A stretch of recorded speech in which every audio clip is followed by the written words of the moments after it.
Selamat menyaksikan. Dan Ibu dosen pembimbing yang kami hormati, rekan-rekan mahasiswa PPG dalam jabatan tahun 2022 untuk Universitas Jember. Kali ini kita akan melakukan kegiatan eksplorasi masalah. Kali ini saya bersama narasumber kita, Ibu Endang Susilawati SPDMM. Beliau adalah pengawas pembina SMK Provinsi Kepulauan Riau dan berkedudukan di Kabupaten Karimun. Kemarin saya coba melakukan identifikasi masalah khususnya di SMK Negeri 1 Moro. Ada beberapa poin penting yang coba saya identifikasi. Pertama mengenai motivasi belajar siswa yang saya pikir cukup rendah di SMK Negeri 1 Moro. Nah, menurut Ibu nih harusnya seperti apa, Bu, untuk mengatasi motivasi yang rendah ini? Ya, terima kasih Pak Ade. Sebagai pengawas pembina, saya akan menjawab masalah khususnya yang terjadi di SMK Negeri 1 Moro ya Pak Ade ya. Iya, Oke. benar. Mengenai motivasi belajar siswa yang rendah, ini disebabkan oleh beberapa faktor atau beberapa hal yang selama ini kadang kita sebagai pihak sekolah kurang merespon, ya. Yang pertama karena mungkin ya anak didik kita yang selama ini masuk di SMK Negeri Moro ini, mereka itu kadang bukan atas keinginan mereka sendiri dan bukan minat mereka atau bakat mereka di bidang studi atau di jurusan yang kita miliki. Nah, itu satu.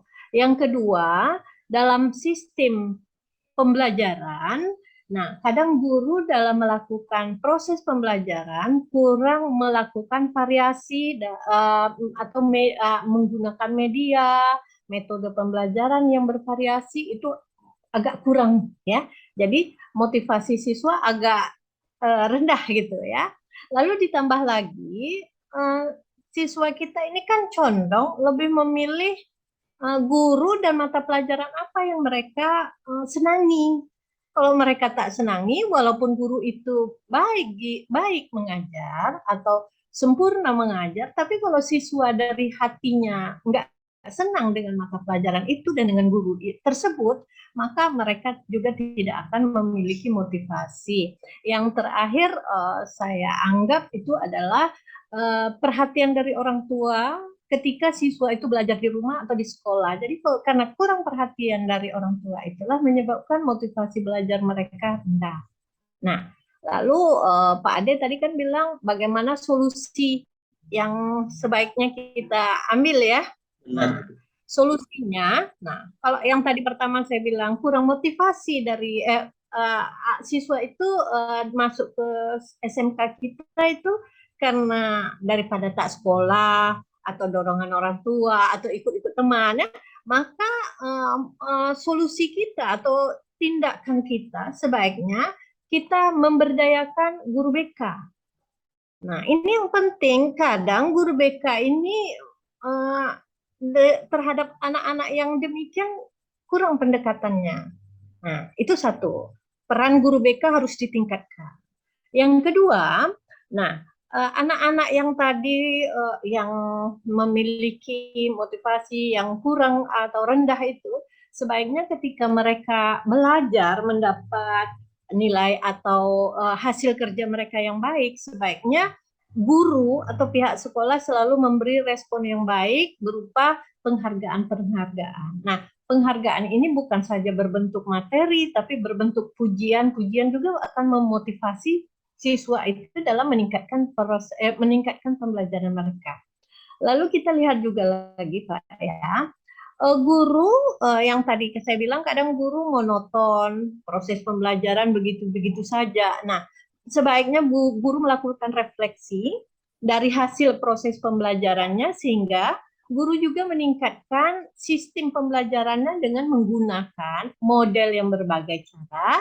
Lalu jangan lupa menggunakan media pembelajaran yang sesuai dengan materi ajar kita. Nah, lalu yang terakhir kalau saya lihat itu dari pihak sekolah. Nah, pihak sekolah itu harus menjalin hubungan kerjasama dengan orang tua.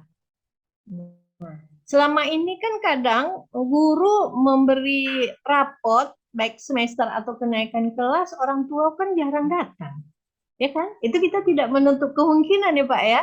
Nah, inilah yang harus kita siasati. Iya, jadi ini yang harus kita siasati sehingga orang tua tuh ikut aktif di dalam proses pembelajaran baik dari awal tahun sampai kenaikan kelas. Jangan dia datang akhir semester saja atau kenaikan kelas saja dia datang, tapi pada saat-saat tertentu. Oleh sebab itu pihak sekolah itu harus menyusun rencana. Misal sebulan sekali adanya pertemuan dengan orang tua, nah itu sangat baik sekali untuk memotivasi sehingga orang tua juga bisa memotivasi anaknya untuk lebih giat belajar.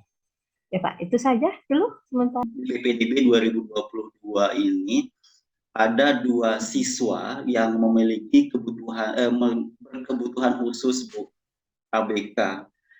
Nah, kita sempat agak, meskipun baru masuk sekitar 2 minggu, kita agak kesulitan harus seperti apa menangani siswa dengan peserta didik dengan kebutuhan khusus ini, Bu. Kira-kira sesuai dengan pengalaman yang Ibu sudah alami, apa yang harus kami lakukan, Bu? Oke, nah gini Pak ya, kita kan apalagi adanya sekolah akselerasi sekarang ini ya, sekolah itu tidak boleh menolak peserta didik dengan berbagai kebutuhan atau memiliki keterbatasan keterbatasan tersebut Pak ya. Namun kan kita pada umumnya di sekolah kita adalah guru-guru dengan mata pelajaran yang basicnya non dari kebutuhan khusus tersebut ya Pak ya. Nah, ini jadi masalah kita. Tapi satu sisi berdasarkan peraturan kita tidak boleh menolak. Itu juga jiwa sosial kita ya Pak ya. Nah, untuk itu ya, karena kita tidak di sana juga khusus di tempat Bapak di Moro ya Pak ya, itu ada kan Pak ya, untuk menampung anak-anak yang berkebutuhan khusus. Jadi kita harus menerima juga, lalu kita juga harus solusinya kita harus menyusun program tindak lanjut untuk anak-anak yang berkebutuhan khusus. Lalu di sanalah peran daripada guru kita, yaitu guru BK juga sangat mendukung sekali Pak, terutama dalam pendekatan mereka terhadap orang tua. Karena orang tua yang memiliki anak yang berkebutuhan khusus ini kan sangat-sangat sensitif ya Pak ya. Jadi membutuhkan pendekatan yang sangat-sangat detail atau yang sangat-sangat sensitif lah ya, sehingga guru itu terutama wali kelas dan guru BK harus bekerja sama sehingga kesadaran dari orang tua itu sama-sama membantu. Jadi sinergi antara orang tua dengan guru untuk membina anak tersebut dengan catatan karena anak tersebut memiliki keterbatasan khusus ya. Namun anak-anak yang memiliki keterbatasan khusus ini memiliki kompetensi tersendiri. Mungkin satu sisi mereka lambat dalam menanggapi apa-apa yang kita bicarakan. Ya, seperti anak-anak umum ya Pak ya. Tapi kalau anak keterbatasan khusus ini mungkin mereka lebih condong untuk lebih bekerja misal. Nah, di sana guru yang harus sudah bisa memilah atau mengelompokkan anak ini condongnya pada kompetensi apa. Nah, jadi guru wali kelas, guru BK, dan orang tua ini harus bekerja sama untuk memposisikan kompetensi yang akan kita ajarkan kepada siswa tadi sesuai dengan keterbatasan mereka. Oke, baik Ibu. Bagaimana Pak? Ya, cukup dipahami, artinya ya kami guru juga harus bekerja ekstra keras ya Bu ya untuk melakukan pendekatan mungkin secara personal terhadap kebutuhan khusus. peserta didik yang berkebutuhan khusus ya Pak, betul. Ibu baik, untuk yang selanjutnya ini hasil rapor pendidikan untuk SMK Negeri 1 Moro untuk literasi membaca. Halo. Ya, Ya, ya Pak. ya, baik Ibu, ini hasil rapor pendidikan untuk SMK Negeri 1 Moro. Untuk yang literasi membaca ini hasilnya 1,66 Ibu, dan artinya bahwa ini masih rendah untuk literasi membaca. Nah, barangkali kita juga memang belum menerapkan minat membaca kepada anak-anak. Seperti apa seharusnya kami lakukan Ibu untuk meningkatkan minat baca dan juga literasi membaca dari siswa kami? Iya. Kemarin saya juga sudah berbicara dengan kepala sekolah ketika saya melakukan pembinaan di sana ya Pak ya. Ya. Nah itu kita juga sebenarnya fasilitas sekolah itu udah ada. Cuman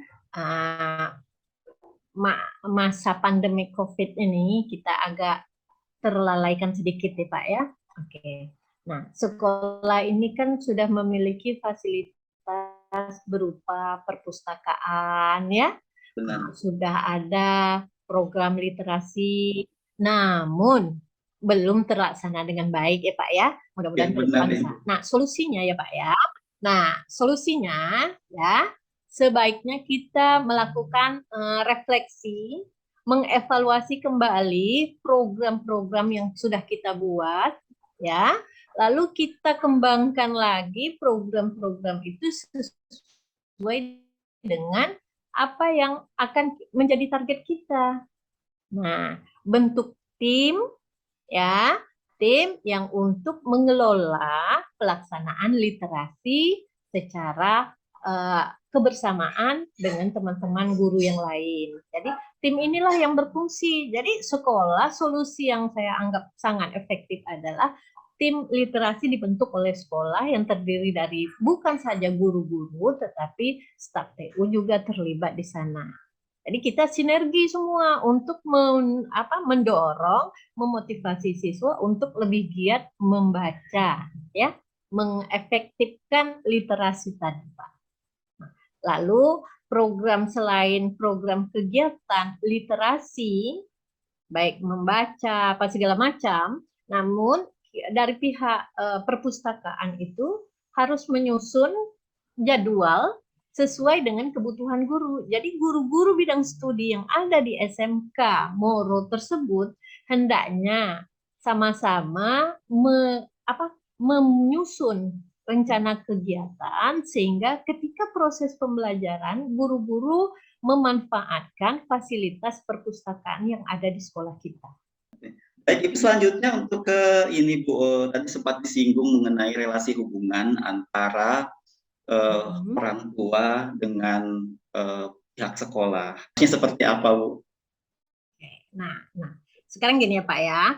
Yeah. Relasi atau hubungan guru dengan orang tua itu sangat terbatas. Memang solusi kita untuk menghadapi ini, hendaknya sekolah itu lebih aktif dalam melibatkan guru. Nah, pertama kita giatkan istilahnya peran komite sekolah. Lihat Pak ya, selain komite, maunya sekolah juga mengaktifkan paguyuban orang tua. Baik Ibu, ini sepertinya identifikasi masalah dan eksplorasi masalahnya sudah cukup dijelaskan dengan sangat detail oleh Ibu. Mungkin nanti ini menjadi sebuah masukan untuk kami untuk perbaikan SMK Negeri 1 Moro ke depannya. Apa yang saya sampaikan dapat memotivasi sekolah, dan jangan lupa kita tetap sehat ya Bapak ya. Amin, amin insya Allah Ibu. Baik, Bapak dan Ibu dosen yang kami hormati dan juga rekan-rekan mahasiswa, demikian perbincangan atau wawancara kami dengan pengawas pembina Ibu Endang Susilawati SPDMM dalam hal ini sudah mengupas mengenai bagaimana solusi terhadap beberapa masalah yang terjadi di SMK Negeri 1 Moro. Demikian, terima kasih atas perhatian. Billahi taufik wal hidayah. Wassalamualaikum warahmatullahi wabarakatuh.